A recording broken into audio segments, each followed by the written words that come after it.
Welcome back everyone. I'm going to talk about the details for the upcoming Common Ground World competition happening on February 6, 2024, which features the red envelope meta, which is a brand new item and production chain that's been added to Common Ground World just in time for Lunar New Year. After I go over the details, I have a build showcase prepared that will hopefully give you an idea on how to create a competitive red envelope design for this upcoming competition. As always, the official details can be found in the Common Ground World announcements channel located in the Gala Games Discord, and you can find an invite link to the Gala Games Discord in the description of the video. Competition starts February 6th and it ends 3 days later. Meta is to sell red envelopes, so those will give 100,000 stars each. The biome will be a desert biome with a mountain on the north side and a river on the south side. The east and west sides are just a desert edge. It does come with an oil seep, which you can use to your advantage as it gives up to 4 passive crude oil. It comes with a row of ponds and 2 bamboo farms next to them. One of the bamboo farms doesn't even have the full passive water, so if you are planning to use that to collect bamboo shoots in order to sell those for cash, make sure you move it and put it in a spot where it actually does have the 9 passive water that it's going to need. Speaking of bamboo shoots, that's one of the new items that was introduced with this meta. So we got red envelope, eco paper, and bamboo shoots. Those are the new items. Red envelopes are crafted in the stationary shop and they require 3 eco paper, 1 gold, and 1 mystic matter in order to craft. It takes 3 minutes and 20 seconds in order to craft them. Red envelope is stored in the warehouse, and the eco paper is also crafted in the stationary shop, and that requires 5 bamboo shoots, 1 glue, and 1 water drum, and it takes 4 minutes in order to craft. Preferably you have it next to a water pump, that way you have passive water drums. And the eco paper is also stored in the warehouse. The bamboo shoots are crafted from the bamboo farm, and it has a 9 water requirement, and it takes 4 minutes to grow on the fastest craft timer. It is negatively impacted by shady, dirty, and salty, so you want to keep it away from those negative proximity effects. 2 items are cash boosted in this competition, and that would be honey and bamboo shoots. Honey gives you double, so it gives you 15,000 each, and bamboo shoots give you 5 times as much, so it gives you 2,000 each. But I will talk more about the actual cash rush strategy later in the video. With every week and every new competition, they've also been introducing a new NFT, and I will begin to go over the details on those new NFTs very quickly since it's also posted on these announcements. So for this week, they have introduced the Lantern Festival. This is a legendary NFT, and when placed in your town, it provides a 50% craft time reduction to all the red envelopes and bamboo shoots that you craft, and it also doubles the movement speed of all the stationary shop workers. It doesn't require a road, and it doesn't cast any proximity effects. They are on sale now, and they are going for $400 each. If you do plan on purchasing this, you can use my affiliate link in the description of the video, as it does help support me. I will also comment on these NFTs to tell you what I think. So for the Lantern Festival, it provides a good amount of buffs for this competition since all the buffs are for the new production chain. So that means it has absolutely no utility on any other competition, and I personally try to stay away from NFTs like that. I would rather pick up something that does have utility across a large amount of competitions. One example would be the Haunted Maze Zone 1 and 2, which provides, the Haunted Maze Zone 1 provides passive nectar, and the Haunted Maze Zone 2 provides passive clay lumps. Those have proven to be useful in a variety of different competitions, including this one. So you would probably get more use case out of those than this new NFT going on sale. So now we'll take a look at the red envelope build showcase that I have prepared for you all to give you an idea on what to do in the competition. So this design is doing 25.6 red envelopes per hour. I'm just gonna say it's doing 25 per hour minimum. Now this design, my original goal was to aim for 30 per hour. I'm sure 30 per hour is definitely possible even with no NFTs being used. It's just a matter of trying to find the right balance for honey and honeycombs, and you would probably also want a few other tree farms. So I'm sure you would have to mess with some things, move it around in order to perfectly balance it and get to 30 red envelopes per hour. 25 per hour is already very good. I think this is already going to be competitive for the competition, and it's basically, I explained to you what you need to do in order to get it to 30 per hour if you wish to do so. Now I will go ahead and scroll through the production monitor right here and go through some of the crafts. So bamboo shoots, you would want 450 per hour if you're trying to go for 30 red envelopes per hour. Each envelope is 15 16 bamboo shoots, and you know, it's 5 bamboo shoots per eco paper, so it makes sense. Ceramic bowls, you would need at least 240 per hour. Cotton yarn, you would need 30, which it's very close. Eco paper would need 90, but of course the issue is with the glue. Making enough glue for the 26 or close to 27 red envelopes that it could make. Although if you want to make 30 red envelopes, you are going to need to make 120 glue, and the issue from that stems from honey, honeycomb, and lumber. Honey and honeycomb need to be balanced at 120 each, and lumber's at 387, but I believe you're going to want 420 lumber if you're trying to go for 30 red envelopes per hour. Limestone's already at 30, so that's balanced well, and that's because I am making 62 water drums per hour. That helps me get the close to the exact amount of limestone that I need. And mystic matter is almost 30 per hour. That's just because I'm using the limestone, the glue, and the cotton yarn for it. Gold is at 47. That's being overproduced, but gold is very easy, and it's actually a good thing that it is being overproduced because it does help you a little bit with the cash, which I'll get more into that later. And I believe that's about it for the whole production. Basically 25 red envelopes per hour with this design, and all you need to do to get 30 per hour is improve the wood, honey, and honeycomb production rate. Now I'm going to explain how the production of everything works, and it's going to be a little different than how I usually do it. Starting with lumber production, you're going to want a lot of loggers. So I have 11 loggers, and there are 22 tree farms for them to collect wood from. They will take the wood to the 4 lumber mills that I have in order to craft lumber and take the lumber to the lumber yard. The lumber will be used for 4 different crafts, and that's limestone, honey, honeycomb, and cotton yarn. For limestone production, I have 1 water facility making water drums positioned exactly right here so that it gives me exactly 60 or 62 water drums per hour, and that allows me to make 30 or 31 limestone per hour, which was the original goal. And then I'm going to want 2 iron mines crafting limestone. I tried to get away with just 1, but it wasn't making enough limestone, so I made 2 of them. They do have all the passive energy that they need from these 2 power plants. They just have to go to the warehouse in order to pick up the water drums. So the water drums are stored in the warehouse, and there are a total of 3 warehouses. For the glue production, you will need beekeeper houses, and I have 6 of those. And you will also need a forklift. The forklift will pick up clay lumps from the clay fields, which I have 8 clay fields, and they will take it to the warehouses so that the 2 wizards workshops making glue can pick them up. They will also need honey and honeycomb. So the honey and honeycomb are both crafted on the beehives, of which there are a total of 13 beehives. 8 of them are making honeycombs, and 5 of them are making honey. So the ones making honey are this one and these 4.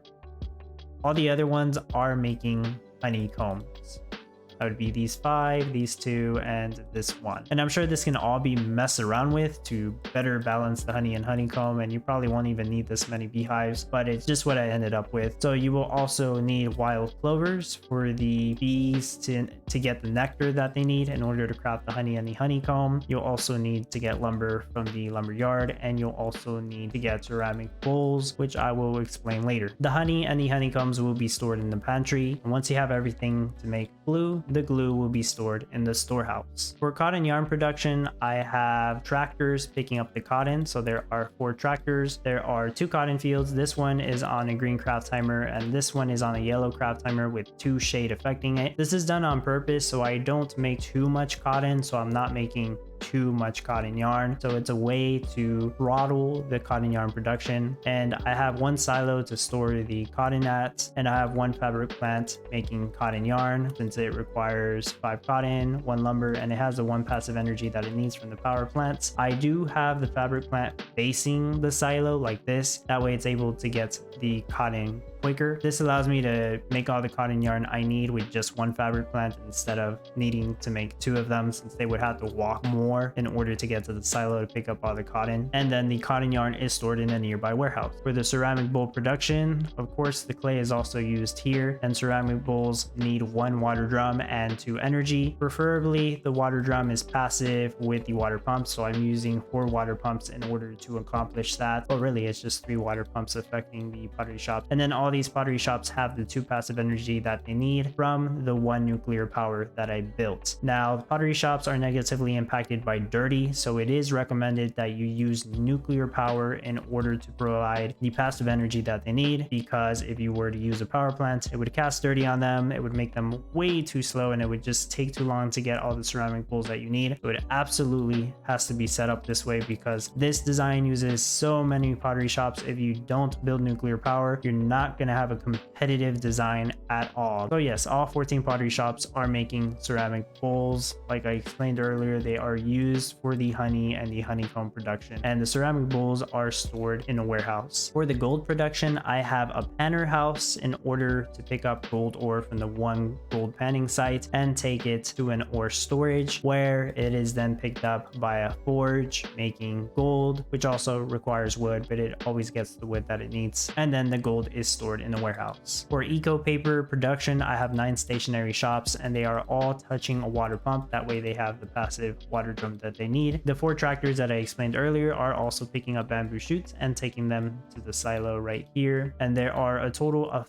35 bamboo farms. For the mystic matter production, there are 2 wizards workshops making mystic matter using the glue, cotton yarn, and limestone, and then the mystic matter is delivered to the warehouse. And of course, red envelopes, I have 3 stationary shops making those, and they are stored in the warehouse. For the gasoline production, I have the 2 power plants, the 2 water pumps, a refinery in between them crafting gasoline, and a refinery to the side crafting petroleum. I have the fuel storage to store the gasoline and the petroleum right across the refinery making the gasoline, and I have an oil seep which provides up to 4 passive crude oil, so it's providing the passive crude oil required for the petroleum, as well as this power plant. If you did need to make energy, very easy to make energy once you have the oil seep and a power plant like this. And for the trade setup, I have 1 trade depot on the corner over here. I also have a blank spot over here which you could use for a builder house since it doesn't require a road, or you could have another trade depot, but you should not need to have another trade depot for this design. For auto cell, I recommend having everything at an auto cell amount of 10 or 12. You don't need an auto cell lumber, but I do recommend that you auto sell gasoline since it will help you gather up some cash, because you might actually need that in order to make this build cash neutral. I'll get more into that very soon. Here's what the build looks like on the visualizer, but please keep in mind, as of recording this video and creating the visualizer, the new items and buildings have not been added to the Lycan Warlord Guild visualizer. So for the sake of the visualizer, instead of bamboo farms, I am using coffee plants. Instead of the stationary shops making eco paper, I am using boxing facilities. And instead of the stationary shop making the red envelopes, I am using the cafes. So the build cost on this is not correct. The build cost is actually 35 million, but you will probably need more cash than that, because you're going to need to build the steel mill in order to get steel for the nuclear power. So probably around 37 million cash. Wages are actually going to be 36,200 per minute, which is very high. If you are selling 25 red envelopes per hour, you will actually be cash negative by about 350,000 cash per hour. That is why I recommend you do auto sell gasoline in addition to the other items that get excess production, so they get auto sold. And with all of that, you should come close to cash neutral on the build. Now you can find the visualizer file for this design on my Discord server, and an invite link to my Discord server is in the description of the video. No NFTs are required in order to reach this production rate. Now I get to talk a little bit more about the build and suggestions for the competition. So for the cash rush, I don't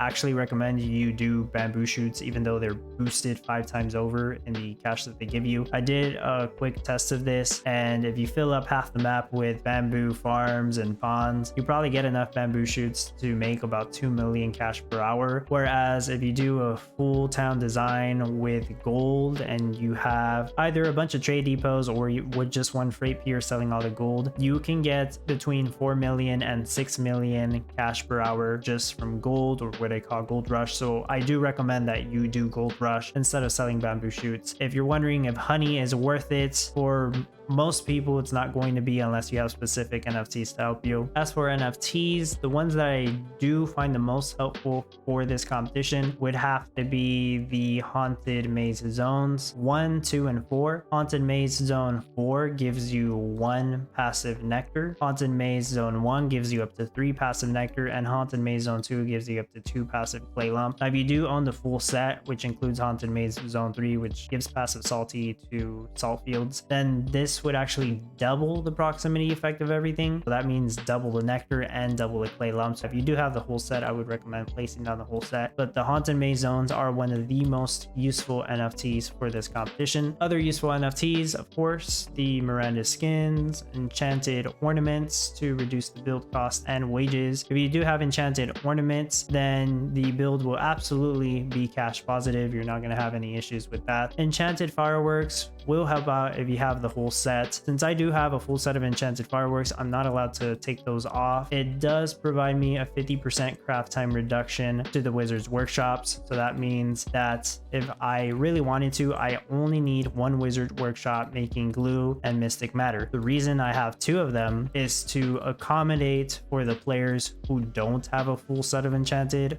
fireworks. So I know that they won't have that 50% craft time reduction to glue and mystic matter. So that's why I have extra buildings. As for the most useful effect card, as usual, it would be Great Woodlands, as it provides a craft time reduction to all of the trees depending on the rarity of the Great Woodlands effect card. The second most useful effect card that I can think of here would be Graded Ceramics, which provides a craft time reduction to all the pottery shops. So you could probably get away with having less pottery shops if you have this effect card. One thing that I have noticed with this design is that I probably have one too many logger houses, or it could just be that I just don't have enough tree farms. I could get rid of some of these clover fields and replace them with tree farms, but the thing is, then I'm not going to have enough nectar in order to get the honey and honeycomb that I need. That's the thing. It's just going to be one of the hard things to figure out, how to find space to add more tree farms and to have the space needed to make all the honey and honeycomb required. That's all I have for you. So hopefully this build showcase is able to give you an idea on how to create or improve your own design. And if you found this helpful or informative, feel free to leave a like, leave a comment, consider subscribing if you haven't done so. You can use the link in the description of the video if you want to check out Common Ground World or support me that way. As always, I appreciate your support and thank you for watching.